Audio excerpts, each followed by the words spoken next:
রায়পুরে রাস্তা কেটে জনদুর্ভোগ সৃষ্টি ফারুক হাওলাদার সহ ৩ জনের বিরুদ্ধে অভিযোগ দেলোয়ার হোসেন পাটোয়ারি লক্ষ্মীপুর প্রতিনিধি প্রতিবেদন।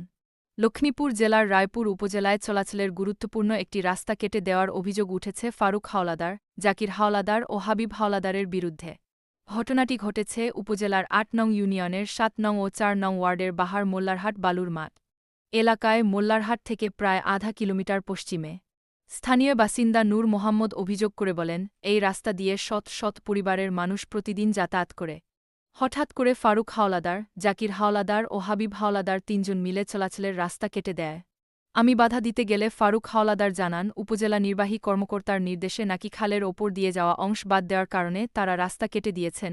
একই বক্তব্য দেন জাকির হাওলাদার ও হাবিব হাওলাদার। তারা দাবি করেন, উপজেলা নির্বাহী কর্মকর্তার নির্দেশেই তারা এ কাজ করেছেন। তবে তারা আরও জানান, ইউএনও স্যার যদি রাস্তা পুনরায় তৈরি করে দেওয়ার নির্দেশ দেন, তাহলে আমরা আবার ঠিক করে দেব। স্থানীয়দের অভিযোগ, এই রাস্তা দিয়ে শত শত পরিবারের মানুষ নিয়মিত যাতায়াত করতেন। রাস্তা কেটে দেওয়ার ফলে বর্তমানে চরম দুর্ভোগে পড়েছেন এলাকাবাসী। জরুরি প্রয়োজনে চলাচলসহ শিক্ষার্থী, বৃদ্ধ ও রোগীরা সবচেয়ে বেশি ভোগান্তির শিকার হচ্ছেন। এলাকাবাসী দ্রুত প্রশাসনের হস্তক্ষেপ কামনা করে বলেন, জনস্বার্থে এই গুরুত্বপূর্ণ রাস্তাটি অতি দ্রুত পুনর্নির্মাণের জন্য সংশ্লিষ্ট কর্তৃপক্ষের দৃষ্টি আকর্ষণ করা প্রয়োজন।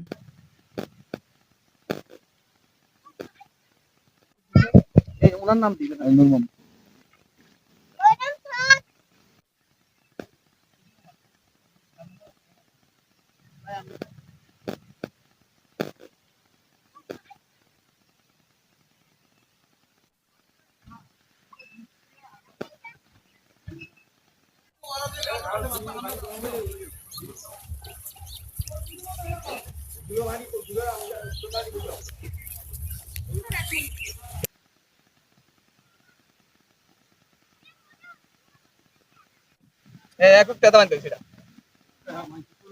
এটার যদি দেখে আসেনি।